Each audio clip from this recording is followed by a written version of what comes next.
What's up, ladies and gentlemen? In today's video, we will be discussing what if Deku had Granola's powers, aka what if Deku was Granola's reincarnation. If you guys aren't caught up with the Dragon Ball Super manga and you have no idea who Granola is, let me explain. Granola, in a sense, is the one villain who actually was able to get his hands on the Dragon Balls and wish to become the most powerful person in the universe. And the way he went about this was the dragon essentially took all of the power that he would accumulate through his life and ended up giving it to him in one fell swoop, causing his lifespan to get pretty much drained and for him to gain the power and become the strongest in the universe. In case you guys want to get caught up on that, I'll leave a video link down below in the description. But with nothing else to say, let's go ahead and get started with this awesome banger.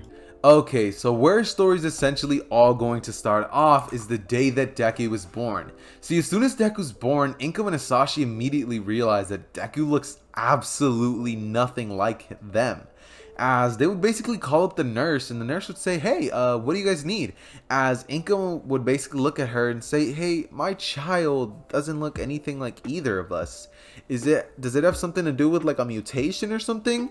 As the nurse would basically give them a smile and basically say that, yeah, it's very common for the child to look a little different than the parents due to the quirk society that we all live in nowadays. Most of the time, the kids actually come out looking a little different, or sometimes exactly like a mix of both of them. But not to worry. If you guys have any issues or complaints, we could definitely just take a quick DNA test just to prove that it is both of yours, child. As Inko would say, no, that won't be. As Sasashi would jump over her and say, yes, yeah, that'll definitely be necessary. Inko, you are tripping. I am going to find out if you cheated or not. And Inko would basically look at him with a little angry face as Sasashi just says, what? She offered. As Inko just like, I know what you meant by that. As Asashi just say, hey, come on, can you blame me? Like, look at the kid. He doesn't look anything like me. As Inko would, of course, look at Asashi and give him a little bit of a frowny face. As Asashi would say, I'm sorry. As, about 1 hour later, the test would pretty much come back and it would all show that everything is fine. He's, of course, Inko and Asashi's son. And, well, they would both pretty much just get a good kick out of it, as they would basically take Deku home. And Deku would grow up in a loving, pretty happy family with Asashi and Inko. Excuse me. Oh my god, that snuck up on me. But anyways, that being said, though, of course, as I already said, Deku would pretty much grow up with a loving family, and he'd basically continue growing up around someone like Bakugo. Katsuki Bakugo. I'm just gonna say Bakugo instead of Katsuki Bakugo, but yeah, Bakugo.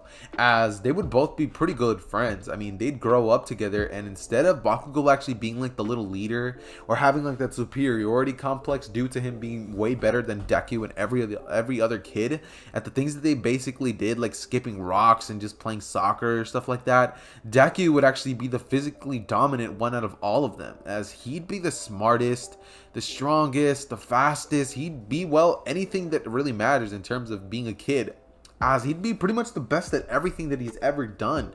As Bakugo, instead of looking at him like some rival, he actually looks up to Deku. And Deku and Bakugo grow up having a pretty great friendship from the start. There's never going to be no real division. As the years go on, Deku's power just grows more and more. As one day when Deku was about 4 years old, his mother Inko basically asked Deku if he could find the controller for her, as he'd basically proceed to pick up each and every single one of the couches looking under them, and she'd be like, Deku, how did you? As he would be like 4 years old at this point, and this was right as he turned 4 years old. As she would say, how are you?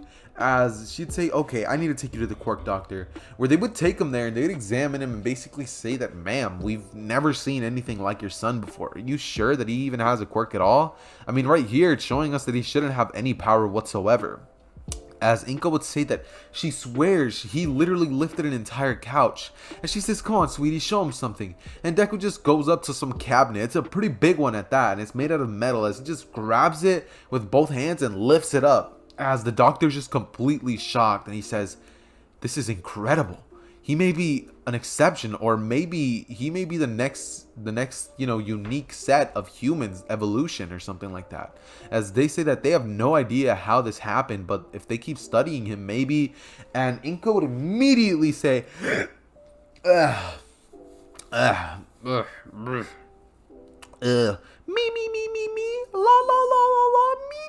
Okay, that's better. Anyways, and Inko would basically proceed to say, absolutely not. You are not going to perform any types of experiments on my son, and that is just my final word. As the doctors would say, we understand.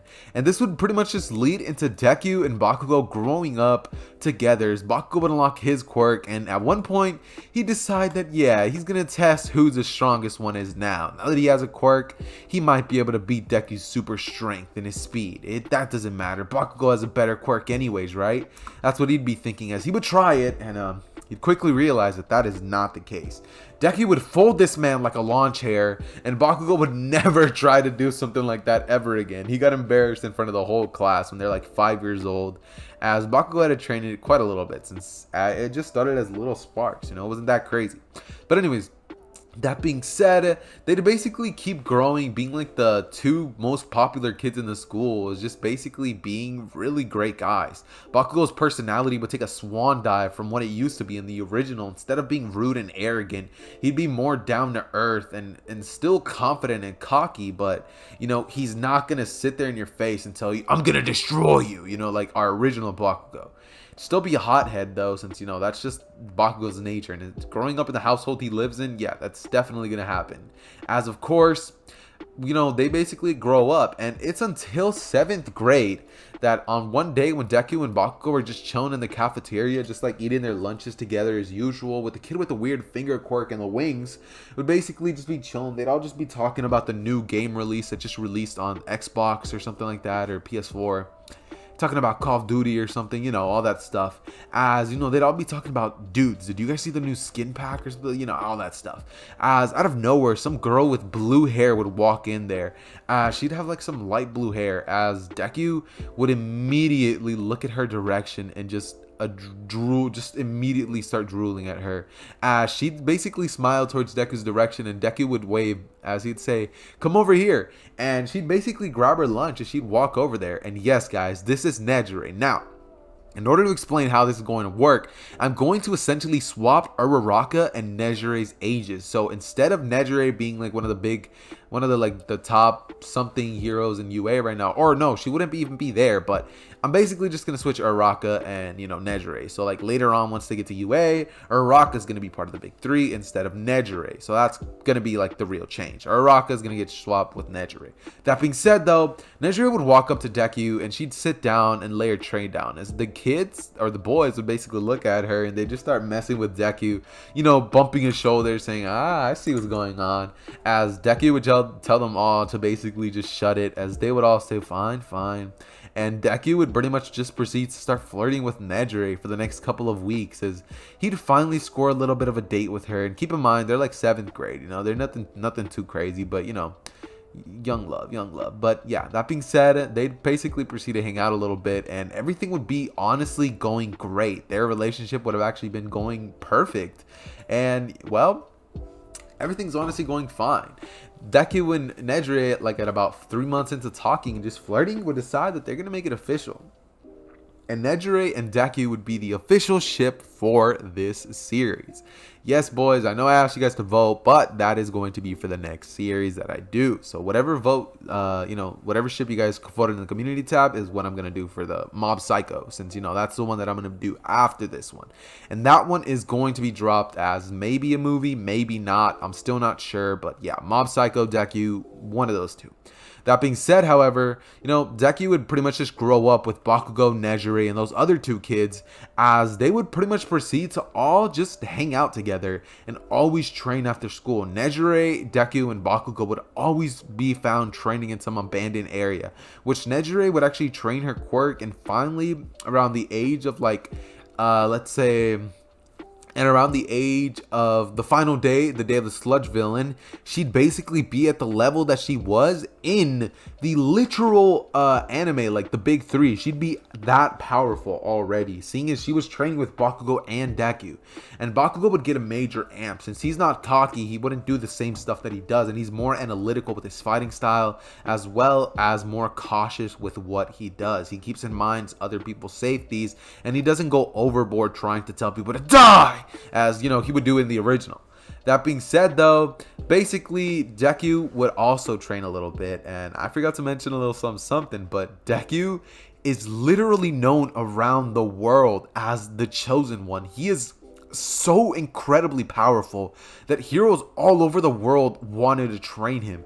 This series is called What If Deku Was Born with Granola's Powers. So Deku, as soon as he got around the age of like 13ish, would have unlocked all of the abilities, and this includes an insane amount of powers. If you guys want me to, matter of fact, I'm not even gonna ask. The red eye that he has literally gives him the ability to basically give him an enhanced vision, which basically lets him use his eye to observe the blood flow and muscle movements of his enemies, allowing him to basically determine the enemy's weak points and strike them more effectively than normal. He'd have this really cool electric shock thing that he can actually, instead of using a stun weapon, he would actually just use his finger to create the electric shock. He has finger beams, flight, telekinesis, sensing key abilities, Hakai. He has, his instant transmission teleporting ability, and yeah, it's just overpowered. This man is incredibly powerful up to this point, and this is just from what we know currently. He may even have more abilities than even those, and on top of that, Deku can definitely throw those hands, seeing as he's definitely been trained by people like Endeavor, Hawks, All Might. Since, as I said, people all over the world have wanted to train Deku, and of course, seeing as Deku is an All Might fanboy, he was not about to pass up that opportunity to train with All Might. So Deku would definitely have trained with All Might at one point. And Deku and All Might basically have a pretty great relationship. All Might would have basically ended up training Bakugo, and at this point, Nejire and but Bakugo would have actually been granted One For All, seeing as All Might did offer it to Deku, but Deku was just so incredibly powerful, he just didn't see the need for it at all. So Bakugo ends up actually inheriting One For All, seeing as Bakugo was actually the weakest one out of all of them. Nejire could actually clap him in a fight. And since they're all at the age of like 15 at this point, essentially Bakugo is at like 20% One For All. Nejire is at the same power that she was in the Big 3 anime, just a little stronger, more, hand-to-hand combat abilities. And Deku is as strong as the literal Granola from the Dragon Ball Super manga. So yeah, Deku is broken to say the least. That being said, though, this is when they would basically all be talking as they're walking outside of the class after the teacher did his usual, I know you all want to become heroes stuff, all that stuff. But that being said, though, he'd basically proceed to walk off with Bakugo, as Bakugo would ask if, Deku wanted to go train with, him. And Deku would say that he can't today. He promised Nejire they'd go out today for a date. And Bakugo would, of course, being the absolute mad lad he is, would understand Deku. He'd say, yeah, he understands, and he'd basically tell them both to, not touch too much, as Deku and Nejire would just get a little red in the face, and Bakugo would walk off, as, Bakugo is pretty much just going off on his own, and Deku and Nejire would take the path that Deku took in the OG My Hero Academia. As a sludge villain would jump out of the sewer, he would immediately catch wind of that kid. He's been all over the news. That's the most powerful kid in the world at the moment. Or so everybody's been saying. People know that Deku is even more powerful than All Might at this point, seeing as All Might did a literal demonstration just showing people that he is here, and he is here to become the next most powerful being in the world. As of course, the sludge villain would immediately be terrified and just be thinking, yeah, probably should have let All Might capture me. Now I have to deal with this kid.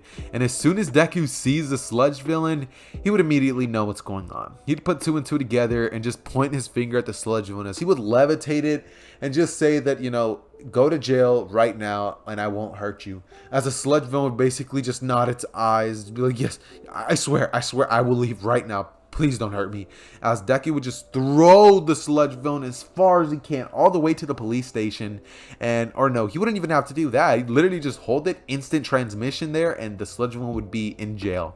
As Deku would go back to Nejire and say, so, where were we? And All Might would land as he would say, Deku, did you save the kid? Did you, capture the sludge villain before me?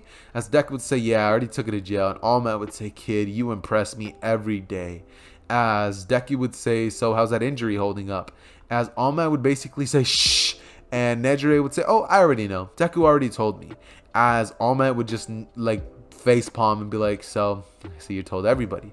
This is when Deku would proceed to look at All Might and say that, you know, if he wants, he can maybe help out with the injury. He doesn't know if he could fully heal it, but using his ki, he could probably actually help All Might with his, you know, his condition. As Deku would close his eyes and just basically point his ki right at the injury, as he would begin to basically shoot it there, and the injury would go away slightly. You know, the injury would get a little better. It would heal just a little bit. You know, just a little bit. As you know, All Might would feel a little more invigorated. He'd get like 10% of his power, 10 like extra percent of his power back, and this would be great going on with the rest of the story. That being said, though, Deku and Nejire would proceed to enjoy a little date or whatever, and this is when they would both basically decide afterwards to text Bakugo as they want to do some training. Bakugo would meet them at the beach, and Deku would basically say that their training is going to be getting rid of this entire, you know, beach of trash. As they'd say, what? And Deku would say, yeah, and with no quirks. As it would take them all like 3 months to finish doing everything. As, you know, Bakugo and Nejire, they got the most improvement out of this training. Seeing as Deku just, the man can't get any stronger, dude. He's already as strong as Ultra Instinct Goku and God of Destruction like Vegeta. So it's, come on now. Like, it's just not gonna go well. Like, he can't get any stronger. This whole series is just gonna be a slap of Deku. It's more gonna be like more like a slice of life, what if, instead of like my usual stuff where there's, you know, a tiny bit of story, and yeah, it's most likely just going to be a slice of life with Deku just messing around with Bakugo, Nejire just being the 3 musketeers of mischiefs, as you know, they're all 3 of them are just best friends at this point, and you know, they're doing great things. That being said, you know, I'm just going to basically fast forward the 10 months of training that they're going to have, as, you know, there's really not that much that I can really say. And from after the 10 months, I guess I'll just basically give you guys their powers after that. So, yeah, essentially Deku's powers in basically like learning his abilities would pretty much just be him essentially mastering his abilities a little more and becoming a little stronger, seeing as he did just the average training that like someone like Goku would do or something like that, you know, like a million sit-ups and stuff like that, with Bakugo and Nejire just at awe at his power. Deku would of course be ripped, absolutely ripped. Bakugo would have actually ended up getting a full mastery of, let's say, I said 30 before, right? Let's say he gets a mastery of 70% full cowling, and at this point he's unlocked each and every single one of One For All's quirks. Seeing as if you guys have seen the anime, you guys know that there's quirks that are inside of, you know, One For All, so he unlocks each and every single one of them. And Bakugo himself could honestly defeat each and every one of the villains at this point already. Nejire's power would pretty much quadrupled in terms of her strength, fighting ability, her blast. She would have definitely done a lot of training of those with Deku, seeing as he has the flight, he can fly and shoot energy beams, so he definitely taught her something. And Deku would have also been working on his Hakai, seeing as after cleaning up the entire beach, Deku pretty much just Hakai'd the entire, you know, dumpster. So, you know, all that waste and dump, it was gone. There was room for more. And after doing that, people around the world would have basically asked Deku to get rid of their trash as well. So Deku would just go around and go boop, boop, boop, boop, just destroying everything that, you know, people don't really want. You know, like garbage and pollution and stuff like that. He'd pretty much just do stuff like that. That being said, though, guys, Deku would pretty much just end off all that with a good old study session with Nejire, and after that, basically just gonna skip on over to the day of the entrance exam. Deku would of course be walking in with Bakugo and Nejire, as a bunch of kids would just be whispering to themselves, "That's the kid. That's him. That's Granola." That's basically the hero name that Deku has chosen, and that's what he wants people to call him by. People like Nejire and Bakugo just refer to him as Deku, and you know, seeing as Bakugo gave him that nickname, but you know, they don't even use it in a way to be mean. So Deku is still Deku, and you know, Nejire just kind of calls him babe or whatever, you know, usual stuff, you know, a little some. But anyways, with that being said, though, I need my breath. I haven't stopped talking this whole time. Sheesh. All right, anyways, with that being said, they'd pretty much all be walking in, and some of the people would basically be like, oh, pray, like, all hail this mighty person. Like, dude, you are incredible. Just being absolute fangirling at Deku. And Deku would just, he'd be enjoying it. He'd be eating it up. As this version of Deku definitely has a little bit, just a teeny tiny bit of a god complex, seeing as, when you're told that you're amazing by everyone in the world, not just your class, you tend to get that a little bit. I mean, Inko definitely helped with keeping him in check, and Asashi just is loving it, seeing as they are actually a rich family. If Deku wanted to, he wouldn't even have to become a hero. He could literally skip the entire process and just straight become a hero just whenever he wants. Nezu had already offered him that choice, and everybody around the world pretty much already agreed with that. But Deku's just doing this as a formality, But yeah, that being said though, Deku would proceed to go inside the entrance exam, ace the test with Bakugo and Nejire all doing the same. No Ida situation, seeing as Ida was not about to stand up to this boy Deku. Like, he knows if he pisses him off, this whole little UA place will be gone in an instant. As Deku obliterated mountain ranges with a point of a finger before on tape. So yeah, people know how powerful this man Deku is, and they definitely acknowledge his abilities. That being said though, Deku would go outside, and Nejire and himself would both have the same area that they're going to be fighting the robots in. Nezu would actually ask Deku if he could actually not do that part. He doesn't really want Deku to do anything, but he does have one robot that Deku might have some fun with. As Nezu would say that they developed something even stronger than the 0-pointer to take on Deku. And Nejire just goes in there, does this stuff, while Deku just sits there listening to his headphones, just chilling. He's really just vibing to his music. He's wearing like a little green like a hoodie similar to the color of his hair. He's wearing some black jeans, and let's just say he's wearing some CDGs, right? Yeah, he's wearing that. As he's just chilling there with his earbuds in, not earphones, but earbuds, some Beats or whatever, some Raycon earbuds, sponsor me by the way. But anyways, Deku would basically proceed to do that, and he'd just be chilling, as Nezu would basically say, the time's almost here, Deku, you might as well get ready. As Deku would say, yeah, and Nezu would pretty much unveil the new and improved 0-pointer. Every other area got the normal one, but Deku, he had to face the monstrosity that could even give All Might some problems. So with that being said though, Deku would basically look at it as he'd immediately just point his finger at it and just Hakai that thing straight out of existence. And Nezu's jaw would just drop as he would say, I don't know what I was even thinking, spending millions of dollars on that. He wasn't even gonna... And Deku would then proceed to smile at Nezu as he says, that it? As Nezu would just kind of be like, yeah. And this is when Deku, Nejire, Bakugo would all just go home, as they're all basically talking about what had happened. Nejire would just say Deku obliterated everything, and Nezu didn't even give him the chance of fighting the robot, seeing as he knew that if Deku got the chance, he would have obliterated more than anybody. Like, it's not even funny how much more Deku would have done than other people. So that being said though, Deku would essentially proceed to walk home with them, and they'd all basically just wait for their letters to come in, as that's pretty much the area that they're all in at the moment. That being said though, Deku and Nejire and stuff like that would basically just wait for all their stuff. They'd be doing their stuff. As they're basically, sorry that I'm saying so much, but no, but seriously though, Deku, Nejire, Bakugo would proceed to basically just chill those couple of days, have some movie nights in Deku's private, his theater in his home, and they'd proceed to basically just be chilling these days, a little bit of training in and out every now and then. And Bakugo would definitely be doing the most training out of all of them. He wants to catch up to Deku, even though he knows it's impossible. Anything even a little close to Deku, he'll take. Like, Bakugo would be so cocky if Deku wasn't there to basically, give a check on him every now, give him a check, check that man.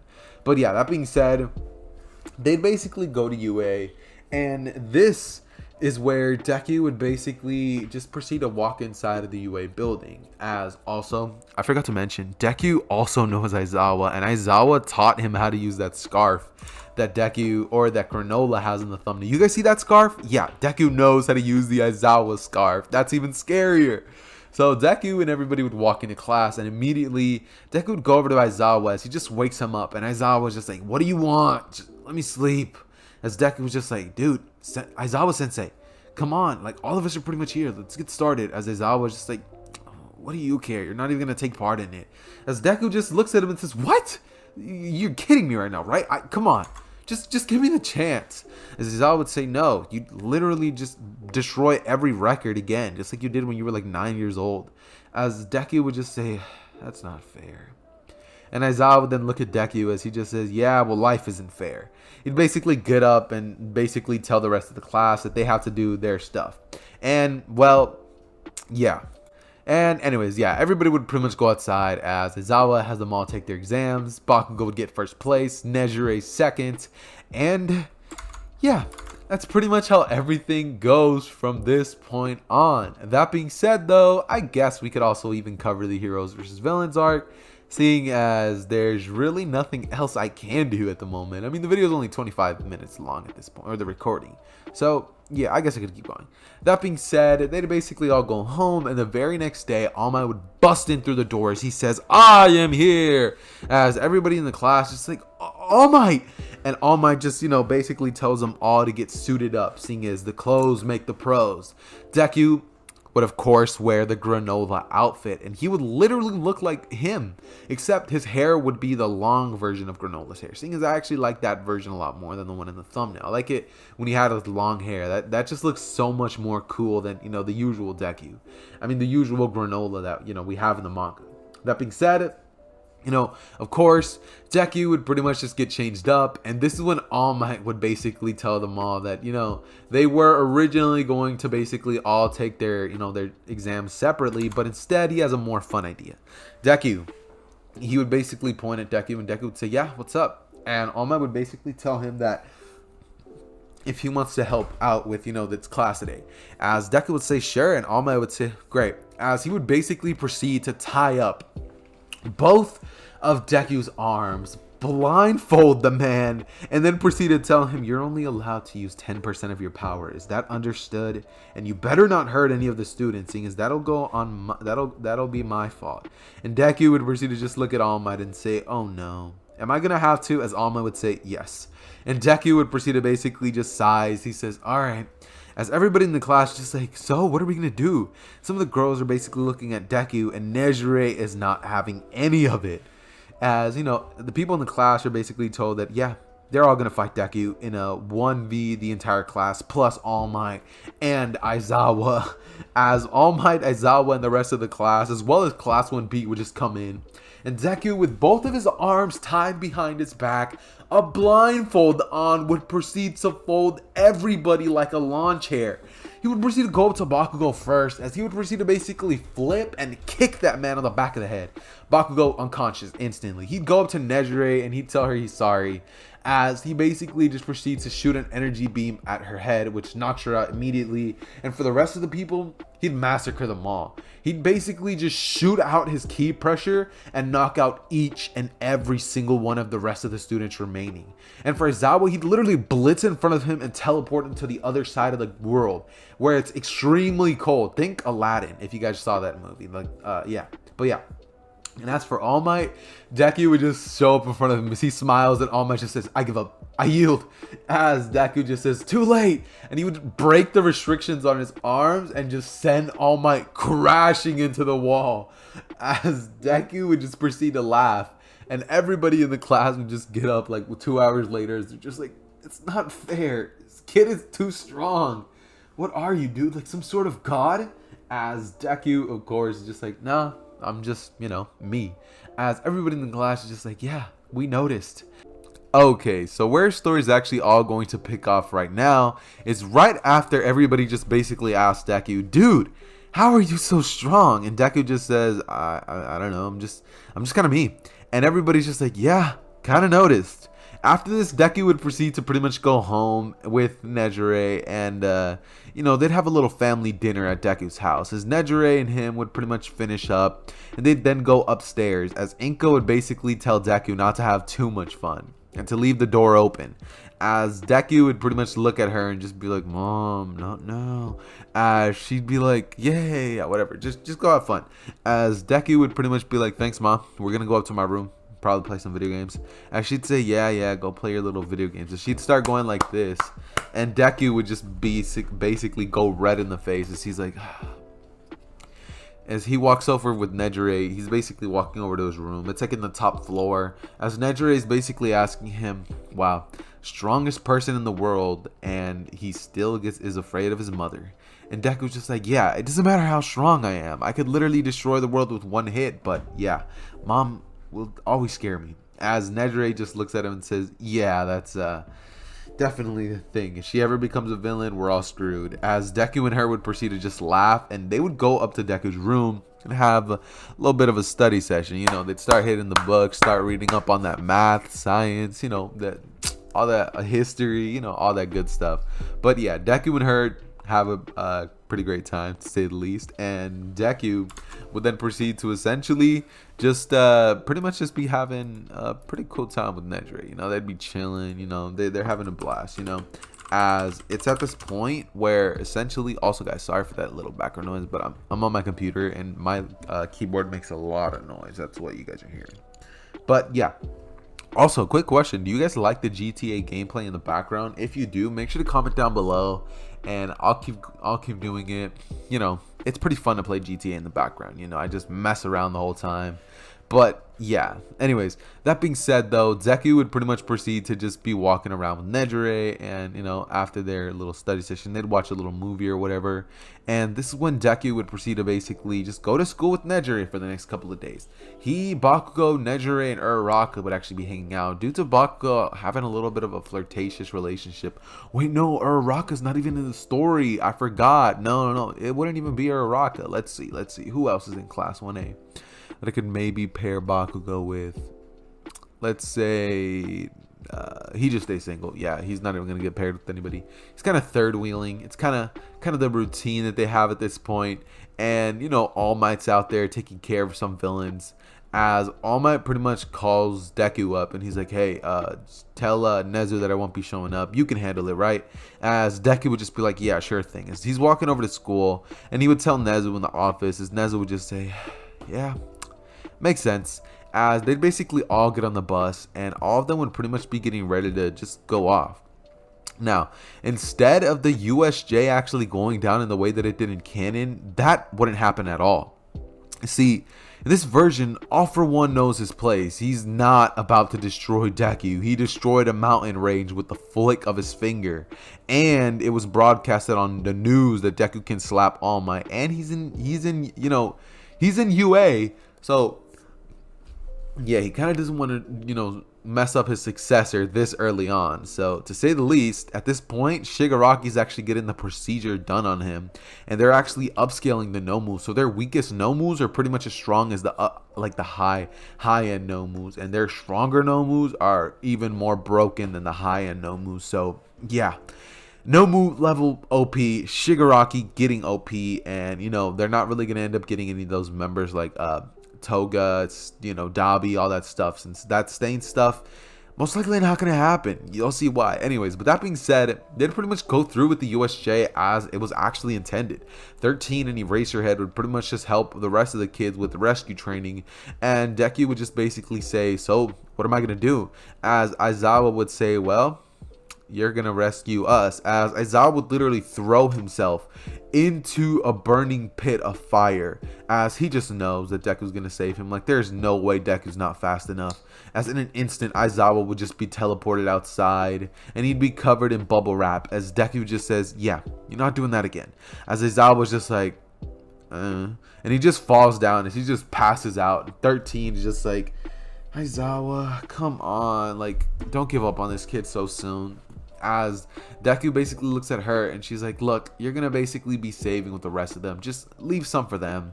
As Deku would laugh and he would then basically go through with everything. As he's with Nejire and Bakugo, they're all basically just messing around as they accidentally actually end up starting a fire, which Deku would just be like, oh no, and he'd just go blowing it out like candles, as Bakugo's just like, is there anything you can't do? And Deku would just proceed to say, talk back to my mom, as Bakugo's just like, oh yeah, and Deku would just proceed to start laughing as they're all basically just going through having a normal USJ.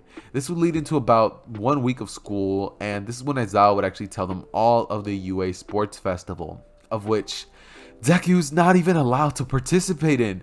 Deku literally isn't allowed to be in his own UA sports festival. He's too broken. They literally did a poll where like Deku was either going to be allowed to be in it, and everybody was just like, dude, just give the kid his hero license already. And you know, UA was just like, yeah, probably should do that. You know, he's stronger than All Might, and you know, already better at saving people than most pro heroes. As you know, everybody's basically just like in agreement that Deku should not be allowed. So if you guys can even guess who wins this, yeah, I don't think I even have to say it. 70% Bakugo, full cowling. Yeah, he destroys everybody. He uses Black Whip and just whips around using his little quirk. By the way, since Bakugo unlocked other quirks, like at the end of the sports festival, people were all wondering how he unlocked all that. And it's here where All Might just goes on the little speaker things and he basically announces that Bakugo is his successor and that he is here. He'd basically tell the world that that quirk was given to him and he gave his quirk to Bakugo. He's going to be the next symbol of peace, or, you know, the next person who takes up his mantle. As everybody in the crowd just goes absolutely haywire, they would proceed to be like, oh my god, that's awesome, you know, quirk. And then you just have like Shigaraki and, you know, All For One just being like, yes, give him that quirk, yes, that is his successor, yes, you know, all that stuff. And yeah, Bakugo won the sports festival, and Nejire got second place. Todoroki got last, seeing as third place was actually given to, let's see, it was given to Shinso. Yeah, I was given to Shinso. And Shinso is going to be let into UA as a Class 1A student. Yes, Class 1A. Yeah, I feel like I'd do a little something for Shinso around this time. You know, Shinso deserves some more credit, and everybody usually just messes with the man, and you know, he just has a very unfortunate situation. But yeah, this would basically lead into all of them going back to class, not giving or getting, but going back to class, as they'd all pretty much be told to pick their hero names and where they're gonna be interning. As Deku would immediately say, yeah, my hero name's gonna be the strongest hero, Granola. As you know, everybody actually messes with that name. They dig it. They're like, yo, that sounds cold. Some of the boys in class basically just start saying, ha, like the oatmeal, and Deku just glares at them. Yeah, they stayed quiet real quick after, you know, getting that glare. And this would essentially lead into Deku pretty much picking to go with Ryuk, seeing as Nejire was actually going to go intern over there. And that is where Bakugo would pretty much just, of course, pick what's it called, best genius, seeing as, you know, he was the top hero that chose him. And he didn't exactly want to go with Endeavor, because Endeavor just gave him some bad vibes. So that being said, he would go with best genius, and instead of the normal treatment that Bakugo gets in the original, this version of Bakugo would actually be treated pretty well, and he wouldn't be like, you know, told, oh, you need to behave like this if you're wanting to become a pro hero, because, you know, our status or whatever, you know, all that stuff. But yeah, Bakugo would actually have a pretty dope time instead of how he usually had. So yeah, that being said though, this would lead into Deku and Nejire being on the train as they're on the way to the city that Ryuk is a pro hero at. And Deku and Nejire would just be wondering, you know, what's up with this, you know, how is this all gonna go down, as Deku's pretty much just tagging along because, you know, his girl's there. Come on now, like, he got to protect the girl. But that being said though, they'd pretty much arrive, and this is when they'd see some girl with some brown hair wearing a really tight costume, and she'd be like, hey, as you know, of course it's Uraraka, and she's basically like, oh my god, you're that kid, you know, I've heard so much about you, just being, you know, inadvertently way too nice to Deku. And Nejire picks up on this quickly, as, you know, she walks behind Deku and just hugs him, saying, yeah, I mean, my boyfriend is great, right? As Uraraka just says, oh, I'm sorry. The name's Uraraka. You know, Ochako Uraraka. As Ryuk just comes in and she says, hey, glad you guys can make it. Especially glad you can make it, Deku. As, you know, Deku would proceed to be like, yeah, you know, just tagged along with Nejire. As she'd say, you know, you're a pretty good boyfriend for being the strongest person in the world. As Deku says, yeah, I don't know whether to take that as a compliment or, as she'd say, you know, just take it as a compliment. As Deku would say, understood. And this would basically lead into Deku pretty much just going through the motions. He'd, instead of being taught how to get stronger, he'd actually just kind of be getting taught how to do hero patrolling, and Nejire would as well. She'd actually be even more powerful than Uraraka at this point. I mean, Uraraka's quirk definitely developed. It now lets her, grants her the ability to fly through the air with it, and she can, you know, take away the gravity from a certain radius around her. You know, she got pretty OP. You know, third year Uraraka, she ain't slacking. She's pretty powerful, and not just a rescue hero. She's a combat type hero too. So yeah, that's an upgrade. And in terms of the Hosu City incident, that'd definitely be going on. But seeing as Bakugo's over there with Gran Torino and Ida's over there doing his dumb stuff, Bakugo would have to step in and clap this man Stain before he even got the chance to do a thing. And, you know, Ida basically got punched in the face by Bakugo and told that, you know, if he's going to be the Clash rep, he better act like it. And Ida would basically just be like, you don't understand. It's not like you ever had something like this happen to you. And Bakugo would say, yeah, but if it did, I wouldn't act like a total, you know, DUMBASS. I don't know if I can even say that word without getting demonetized. But yeah, and Ida would just basically lie there down as Bakugo just grips him by the hair and smashes him into the wall, saying, now if you don't apologize right now, then I'm gonna do what Stain was gonna do to you. As Ida would just get a shiver down his spine, and he would just immediately get over that little angry facade, and he would just say, I'm sorry. As Bakugo's like, he's just like, damn right. And this would basically lead into Deku pretty much just be going through the motions with Ryuk, as at this point Deku and Bakugo are pretty much just going through the motions in terms of the internships they're having, as they'd all essentially just be chilling, going through everything, you know, just vibing for real. You know, Bakugo would get praise, and he would actually get the credit for taking it down, as it would go all over the news. All Might's successor takes down Hero Killer. You know, it's pretty dope. And now we're gonna have the rescue training race, as Deku has instant transmission. What do you think's gonna happen? Yeah, he wins. And funny enough, he was actually going against what's it called? He was actually going against Bakugo, Nejire, as well as Tape Boy. And yeah, he kind of destroyed them. He wiped the floor with each and every single one of them. And yeah, pretty funny. That being said, though, they'd all pretty much be told about their final exams, that they're going to have some tests, and that they're going to be pretty much having to get ready to, you know, for a big test at the end, which they would all definitely be getting ready for. And it'd be a pretty cool test at that. You know, they all have to fight the teachers and they have to study. Deku and Nejire would do a lot of studying on their own free time.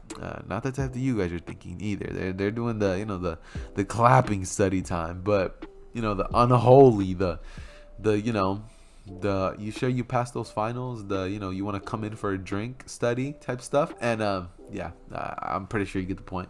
But yeah, that being said, though, they'd pretty much just go through everything and they'd be vibing. They'd definitely be vibing. They'd be, you know, going through everything. And in terms of the final exams, they would ace that. You know, nobody really minds about the written portion, but I'm sure all of you guys want to hear what happens in terms of their fighting combat and stuff. Now, when it comes to the finals, Deku is told that he's actually not going to be paired up with anybody, nor is Bakugo going to be paired up with anybody, seeing as, you know, those two are just way too broken at this point. They are not going to win against any of the teachers. Any of the teachers can't really give them a real challenge. And, you know, Bakugo and Deku would just chuckle in the back as they're just like, yeah, we powerful. As, you know, of course, then we have, you know, by the end of everything, Nezu would walk up to them and say, okay, well, since, you know, everything just happened now, you guys are actually going to have to be facing against all of us. And Deku just looks at all the pro heroes that are present, and he says that's going to be a piece of cake. And Nezu just looks at him and says, oh, oh, you misunderstood, as he clicks a button and each and every single one of the pro heroes of Japan just walks out, as Deku just looks at that and he says, now we're talking. And Bakugo looks at that and says, mother. He's just like, yeah, if Deku wasn't here, I'd be terrified. As Deku just like, don't worry about it, man, we got this. And Bakugo just says, yeah, I hope we do. As they'd basically proceed to look at all the heroes that are present, and Deku would ask how much power he's allowed to use, as Nezu would say he's allowed to use about 5% of it. Deku would proceed to look at him and say, are you sure about that? And Nezu would say, better make that 1. As Deku would say, alright, that's better. As he would then look towards the direction of each and every single one of the teachers, and immediately he would look straight at Present Mind, because he would then think, that little quirk that he has is actually pretty useful. Let me see if I could try something like that. As he lets out a supersonic scream, which would literally destroy 1/4 of all the heroes present.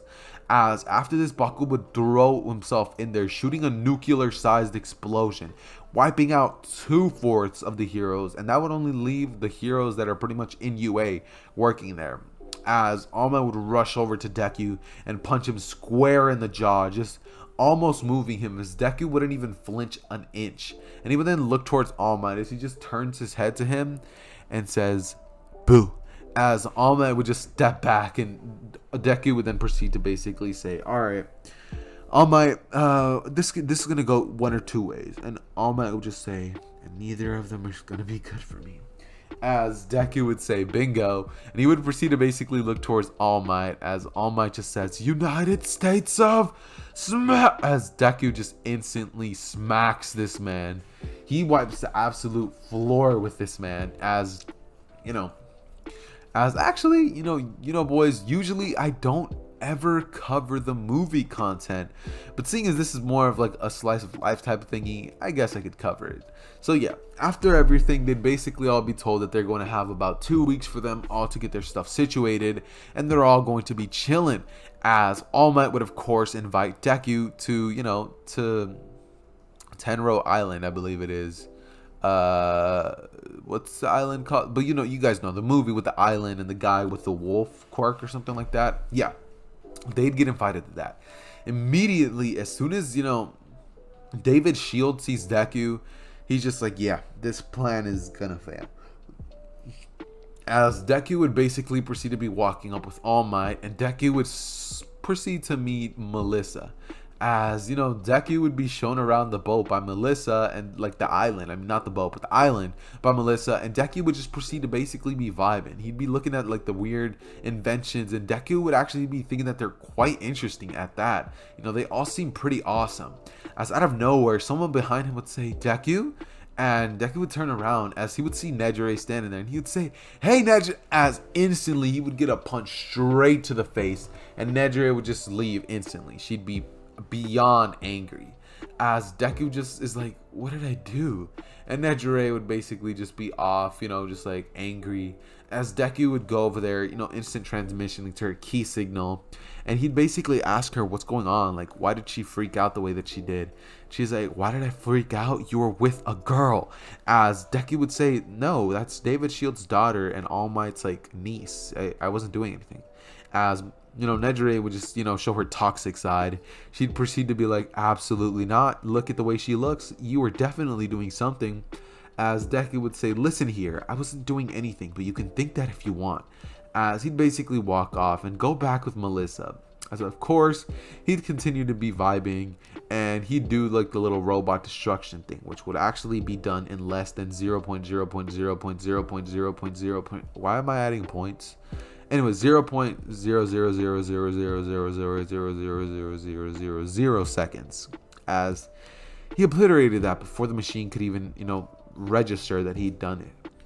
So yeah, Deku would get the greatest score ever. And in terms of the nighttime when they all basically were held hostage, yeah, none of that happens. Deku would shoot ki blasts at every single one of them, knocking them all out, including the big and bad boss. As he would then destroy the roof and go straight to where, the little goons are, and just take each and every single one of them out. As he finds out that it was all David Shield's idea, and he would then, kind of sigh as he would facepalm and say, dude, if you really wanted All Might to be brought back to his prime, You could have just created a brand new respiratory system for him instead of trying to do this. As David Shield would look at Deku, and All Might would look at him as well, as they'd say, wait, what are you talking about? As Deku would say, have you never thought about just creating a brand new respiratory system for yourself? If you can't fix the old one, just make a new one. As David would look towards All Might, and he would proceed to basically say, that's so simple. As Deku would say, yeah, no duh. It is simple, but when you're overthinking everything and doing crazy stuff like this, it doesn't come to your mind now, does it? As David would basically look down, and Deku would say, look, I'm not going to do anything about this, and those guys are going to get arrested, but you ever pull something like this again or create this device ever again, and I'm coming for you. As All Might would say, young Midoriya, I think we should cut. As, he was about to say cut him some slack, Deku would glare at All Might and say, absolutely not. He could have gotten multiple people on this cruise, like on this little boat thingy, destroyed. As David would say, yeah, that's a fair point. As everybody who was in the original movie would have had a great time. There was no need for any of them to actually fight anyone at all. And Deku and All Might never even had to fight against Wolfram. As, yeah, Deku and Nejire by the end of everything made up, and Deku and her proceeded to do a little bit of good old-fashioned studying. As, this is when they would proceed to basically go to the forest training camp, as, of course, they're all basically there, and, they're on the bus just playing truth or dare, just messing around with each other. As one of the girls in class would basically say, hey, Mina, truth or dare? As Mina would say dare. And, Suyu would look at Mina, not Mineta, but Mina, as she would say, I dare you to go over there and kiss Deku right in front of Nejire. As Mina would look at her and say, are you insane? And this is when Suyu would take out $200 and she would say, this is yours if you do it. As in that moment, Mina would say, done. She would walk up to Deku and say, hey, Deku. As Nejire would look towards Mina and she'd say, hey, Mina, as in that instant, Mina would go in for that kiss with Deku, and Deku would actually just literally sit there and let it happen. As Nejire would freak out and she would let out a scream as she would shoot Mina out of the bus with her energy beams, and Aizawa would have to stop the car as he deactivates her quirk, and he basically says, what's going on back here? As Deku would say, Mina kissed me in front of Nejire, and Aizawa would just facepalm as he says, there was other ways that could have been handled. As Mina would basically get up like 3 hours later after they actually arrived to the actual training camp, because she was completely out cold, and Deku, well, let's just say that Koda, instead of, thinking that all heroes suck, Deku was actually able to save his parents a long time ago. So Koda would walk up to Deku and just immediately start thanking him for what he had done such a long time ago, and everything would just be great. That's pretty much how everything's going up until now. Okay, so where story is pretty much going to pick off is essentially right after Mina had just done that dare. See, she pretty much woke up, and just after that, Nejire would give her a death stare, as Mina would kind of just back up and be like, yeah, never gonna do that again. And she'd walk up to Nejire and just proceed to apologize, saying that she didn't really mean nothing by it. They were just playing truth or dare, she was just being dumb, and she should have honestly never have done that. I mean, she knew Deku was in a relationship with her, and it was all her fault. As Nejire would look at her with an angry face, as she'd be like, and Deku would then walk up to Nejire, as he's just like, come on, like we're gonna be in class together for like the next 3 years. Like, can't you guys just agree to disagree? As Nejire would say, must be easy coming from you, seeing as you got nothing but good out of it.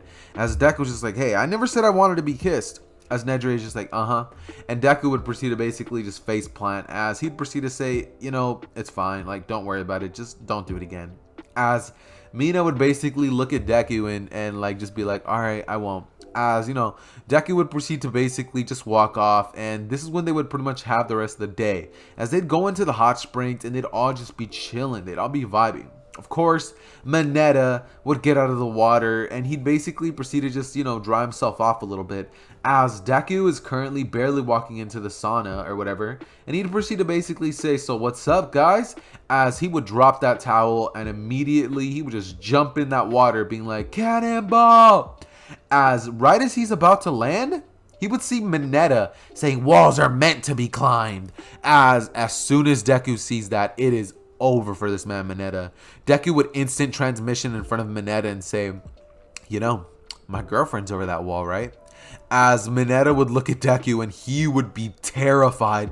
He would say, as Deku would grab him, and he'd literally grab him by the hair and throw him straight into outer space. Mineta would start burning up from how fast he's traveling in the air. Deku would then grab him, instant transmission him down to the ground, and he would then say, you ever do that again, next time I won't save you. As Mineta would just be like, I swear, Izuku. And of course, Deku would proceed to essentially just be like, alright, I like that. Anyways, and after that, Deku would proceed to essentially just go through with this normal, you know, this normal thing, the training forest, as there was absolutely no villain attack. I mean, All For One is smart, but, you know, All For One is, you know, not the greatest, you know, the brightest when it comes to picking his enemies, but, you know, you're not gonna fight against this version of Deku. Like, it's just not gonna happen. Like, unless you're like more OP, then like it's just not gonna work. And at this current point, Shigaraki is still getting the procedure done on him to make him OP and for All For One to take over him as his vessel. So yeah, that being said, Deku would basically just be chilling with his friends and they would have a normal forest training arc. There would never be no Bakugo getting kidnapped, no forest arc, no Kamino arc. There'd pretty much be nothing in terms of content for the forest training arc. So that being said, we're pretty much just going to skip the entire forest training arc and we're just going to go back to right after they all get to school. All of them had a lot of training done and they all basically got like a little bit of upgrade to their quirks, as well as Deku basically helping them with hand-to-hand combat. They learned how it feels to take a hit, multiple hits at that, and that would definitely help them out for the provisional license training, which is actually going to happen now. So they'd all pretty much be on the bus, and this is when Aizawa would get off, as he'd basically look towards Miss Joke and he'd say, hey, as she'd say, hey, want to get married? As Aizawa would say no, and she'd start just laughing, as Deku would just be looking at that and he'd be like, huh. As you know, he would proceed to basically just walk away from there, and he'd walk up to Aizawa as he would say, so that's your little girlfriend or whatever? As Aizawa would look at Deku and he would flare his quirk at Deku, as Deku would immediately with like, he would just let out 1% of his aura, and Aizawa would just be like, alright, understood. As he'd basically say, yeah, I think someone's calling me. As Deku would say, yeah, I guess. And this is when Deku would basically be walking next to Nejire, as other people from Shiketsu High would be like, hello there, as he'd smash his head into the ground. You know, Inasa and Kami and all of them would walk up there, as you know, Nejire would proceed to basically just say hi, and all of them would be having a great time. That is until wannabe, you know, bootleg Deku would walk up there. The guy with the gravity, with like the earthquake quirk would walk up and be like, hey, you're UA, right? Just throwing up his fake facade, as instantly he would basically walk up to everybody and just be so nice until he sees Nejire, and he would see the strongest kid in the world as of now, as he'd look towards him and say, yo, dude, is this your girl? As Deku would say, yeah, it's mine. And he would say, that's a shame. She's so pretty, man. You're lucky. As after hearing that, Deku would say, yeah. And you're not going to be so lucky if you don't back up now. As he would look towards him and be like, yo, chill, dude. I didn't mean anything by it. Deku would proceed to basically just say, all right, well, walk off now. As the kid would just walk off, and they would all basically go into the entrance exam. No, not the provisional hero license exam. As they'd go in, and in terms of the little ball thing, Deku proceeds to go in there and obliterate everybody who attacked them, meaning only UA High School is going to pass. Deku would blitz and knock everyone out with the flick. Each one knocked out simple, like easy knockouts, as Toga's not there, so you know, Kami never actually gets taken care of, and only class 1A is the only one that actually ends up passing the provisional hero license exams. So in terms of that, they pretty much go home, and afterwards, like in the nighttime, Bakugo would actually go up to Deku's room, as Deku would answer the door and he'd be like, hey Bakugo, what's up? As Bakugo would look towards Deku and he'd like crack his neck, as Deku would smile and say, so you think you're ready? As Bakugo would look at him and say, I know I'm ready. as at this point he's unlocked 100% of full cowling, and each and every single one of the quirks has been mastered. He's been getting trained by Deku and All Might, and literally everybody has been praising him, so Bakugo definitely needs a reality check. Deku would proceed to smile as he would say, alright, and he would instant transmission them to a wasteland where they could both fight in a perfect way, as Deku would decide that he's only going to use about 5% of his abilities, no blast for his end. As the battle would start, Bakugo would immediately shoot out Black Whip to grab one of Deku's legs. As Deku would be flung straight at Bakugo, Deku would proceed to basically smile at that as he would instant transmission out of there right behind Bakugo, as in an instant Deku would proceed to basically punch him, as it would be a scene reminiscent to One Punch Man and Genos where he would blow up the entire mountain. But instead of being scared like Genos was, Bakugo would basically turn around as he would activate Fajin and proceed to basically send Deku crashing into a mountain. As Deku would get up and smile, saying, "This is so much fun," as he would go back in there and they'd start fighting hand to hand, and Deku would just feel so alive. He hasn't felt this way ever since, like, he can remember. He just feels like he's finally having a great battle. And Bakugo and Deku would go at it for like 5 minutes straight until Deku would whip out 100% of his aura, which would send Bakugo crashing down on the ground with the gravity of 100 times the Earth's gravity. As Bakugo would just fall down to his knees and Deku would just say, "Looks like I win again." As Bakugo would just basically smash the ground as he would say, "I can never win." And Deku would say, "Well, I can't obliterate planets." As Bakugo would say, "What?" Deku would proceed to aim his hand towards Mars and he would say, "Watch this." As he would destroy Mars and Bakugo would just be dumbfounded, as he would then look towards Deku and say, "You know what? You are impressive. You are insane. I will never catch up to you. Like, come on, I can't." Like, as Deku would just say, "Don't worry about it, Bakugo. What do you say we go grab something to eat? Maybe hit the hot springs after this battle." As Bakugo would chuckle and say, "You're on, let's go." As he'd say, "Your treat," Deku would say, "My treat." And they would basically go off to like, let's see, a pizza place, grab some food, and then they'd go to like the hot springs, right? As they'd basically go back to class, and this is when they would all essentially meet the big three of UA. Uraraka, what's it called? Togami? I don't know, that kid with the weird octopus quirk, right? The kid with fat gum. I don't know his name, but I know his hero name. So Sun Eater, Mirio, and Uraraka, or Uravity, And, they'd go into the class, and Uraraka would be super kind to everybody. She'd basically be saying that, Class 1A, it seems like they're shaping up pretty well. Aizawa's doing a great job. And Mirio would immediately walk up to Deku as he would say, "Hey, so, I hear you're pretty powerful." As Deku would proceed to basically look at him and say, "Yeah, a little something like that." As he'd basically, in front of the entire class, ask Deku to fight him. As Deku would like basically look up at him and the rest of the class would just be like, "You do not want to do that." As Mirio would just be having a really like genuine smile. Deku would proceed to basically say, "Alright," as he would instant transmission them right back to where he had fought Bakugo. And Bakugo would just be thinking that that's going to be fun. Too bad he doesn't get to watch it. As, Mirio would get ready and Deku would just basically approach him as he was about to punch him, but then Mirio would phase right through it. And Deku would like smile a little bit, thinking, this kid's a little strong. As Mirio would go through the ground and hit him, saying, "Power!" But right as Deku gets hit in the face, Deku would pretty much just grab Mirio's hand as he crushes it in his fist. He crushes his whole entire fist, and Mirio would then say, yo, chill. As he basically phase in like right by Deku, and Deku like would just use his max speed. As he would break the sound barrier, he would proceed to basically steal the oxygen from Mirio, and Mirio would just be sitting there like he'd be moving as if time had just stopped. Deku would proceed to grab Mirio and just slam him on the ground as Mirio gets completely knocked out, and Deku instant transmissions back as everybody in the class is just like, "We warned him." As after this, Deku would proceed to essentially just be told by everybody that essentially the reason they're there is because they need more experience. Everybody except for Deku, since Deku is actually going to be getting his hero license today. As Nezu would walk in and he would say, yes, today you're going to be granted your hero license.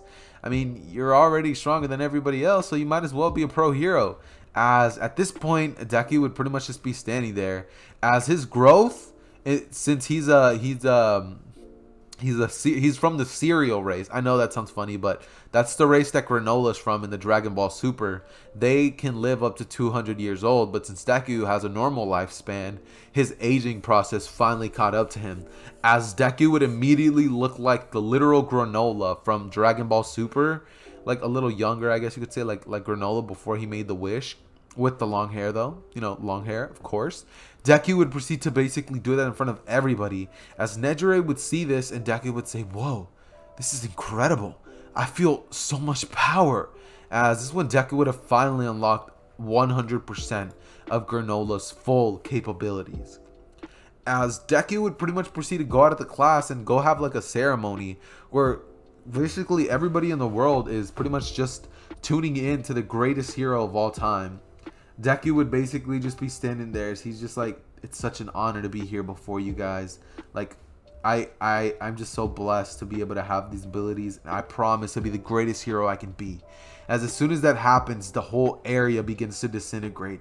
As the ground beneath everybody would start to disintegrate, as Deku would immediately instant transmission everybody out of there.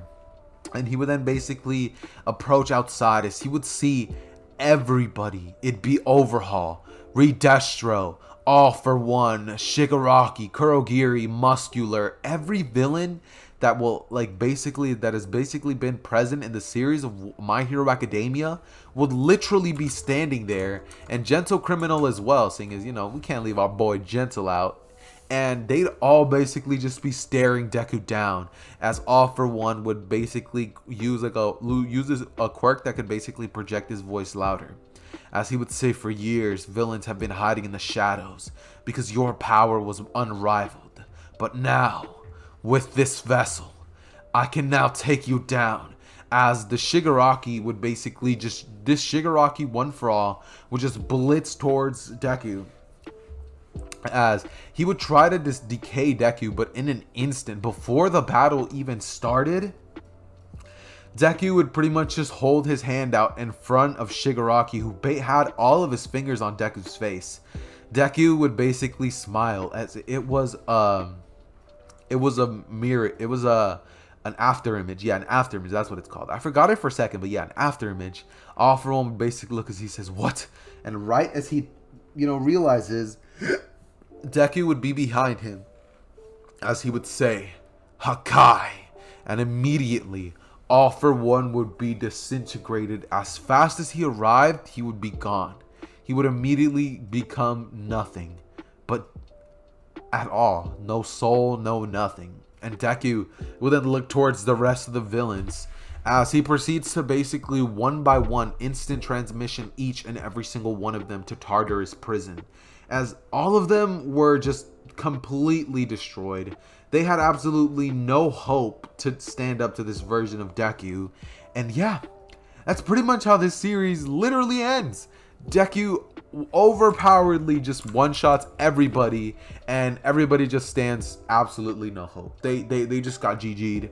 Deku would proceed to basically, grow older, and he'd proceed to essentially just have a kid with Nejire. As after a couple, 2 to 3 years after that, Nejire would, she'd graduate. Deku would, of course, stick around, and he'd actually become a teacher there, who would actually be responsible for teaching Class 1A and all of their, progress. As Deku would actually proceed to become the greatest hero of all time. Crime rate would drop to 0% as criminals basically just stopped doing stuff, and Deku would pretty much just be like the savior of the world. He stopped everything and actually ended up creating full-on world peace in the entire planet, seeing as if anything at all happens, he could just instant transmission there.